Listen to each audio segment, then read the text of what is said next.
What got you into content creation in Yeah. general? Like, was it YouTube first? Was it Instagram first? When Like, I was like, I like 15, 16, my older brother, it was just random. Like I ain't even know I wanted to do content, none of that. He had a YouTube page. He ain't never post on it, nothing like that. I told him to record me real quick. And I told yeah, my twin brother, I'm like, you just act out. You just play whatever I tell you to play. I'm gonna be an uncle. You play the kid. So I come in the room and I'm acting like an uncle, talking about I'm finna whoop him. I'm saying a whole bunch of punchlines that I don't even realize that I'm yeah, saying. My brother uploaded to YouTube. It hit 400,000. But I ain't even after that. I wasn't tripping off it. My friends ended up having a YouTube page when I'm in high school, and they like, yeah, Dre, hop in one of our videos. I'm like, for sure. They like, we seen your little YouTube. They was trying to build theirs. yeah, So I'm like, for sure, I'll hop on. I hop on. I play. We do a parody, super hot fire, tremendous repeat, all that. yeah. So I do him. I'm him, and it's all freestyle. They Yeah. had like 500K on their page. So then, So wait. We moving too fast. Let's yeah, start at. So you telling me on your first video you hit 400K? on YouTube, yeah, just a random page with That's no subscribers. crazy.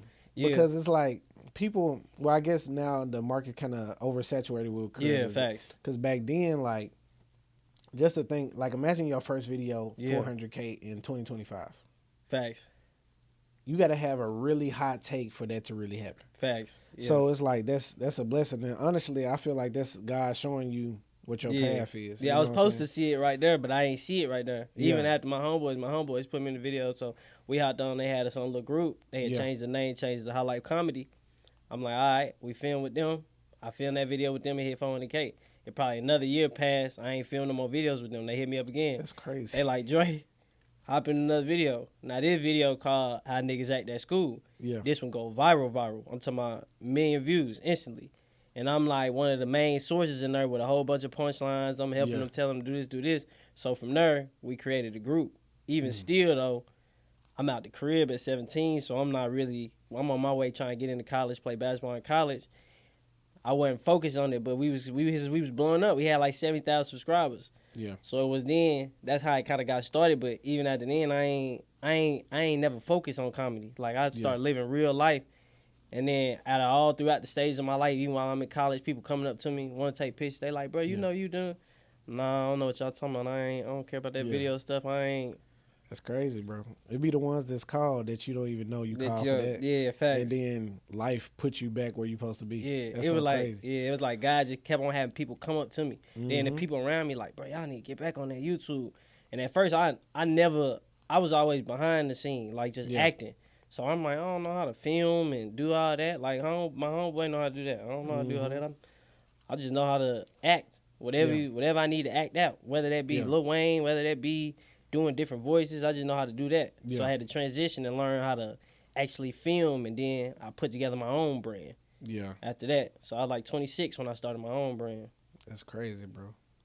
Well, happy for you for Appreciate all it, the bro. success, for Appreciate it. sure, for sure. Likewise, man. You It's too. amazing to hear your story because it's like it's so relatable Yeah. and also a blessing because Yeah. again, a lot of people don't hit like that off the first go round. Yeah, It's that's true. it's like you hear people Yeah. like Mr. B saying like it took him like 50 to 100 Yeah. videos to really start Facts. picking up traction.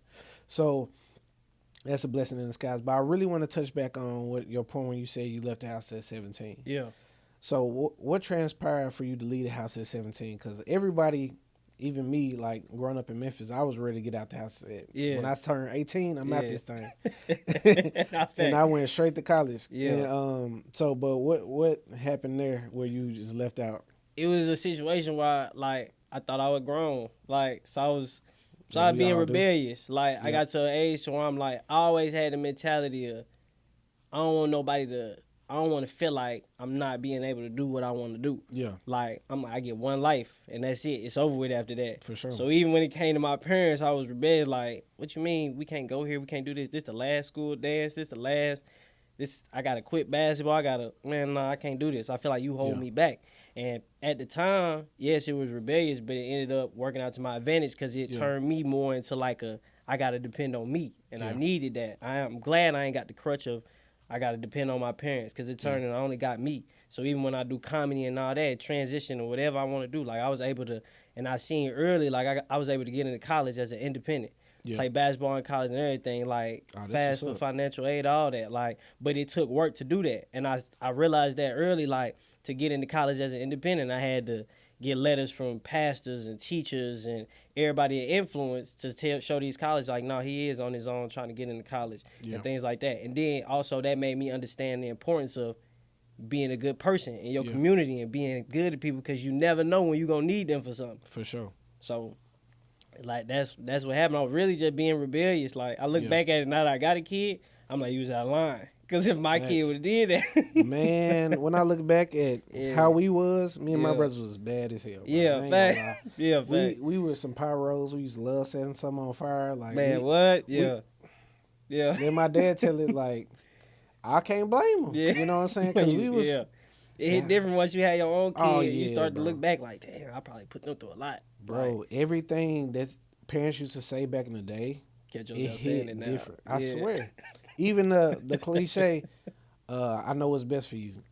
Facts. Cause like when you a parent, I feel like you watching a movie that you already seen. Yeah, facts. They going through the same thing you already been through. Yep. So it's like you try to put them on game, but they don't understand that you trying to cover them from a headache that you already been through. But sometimes you gotta let them bump their head. You know, I got a little time before I get there. Mine is one. Yeah. But I know it's coming. Oh yeah. Oh yeah. And boy. Oh yeah. Cause mine 4 and I already see it. Boy, I ain't looking forward to them teenagers. Boy. I'm not ready for that either, bro. I'm not boy. I'm not ready for that either.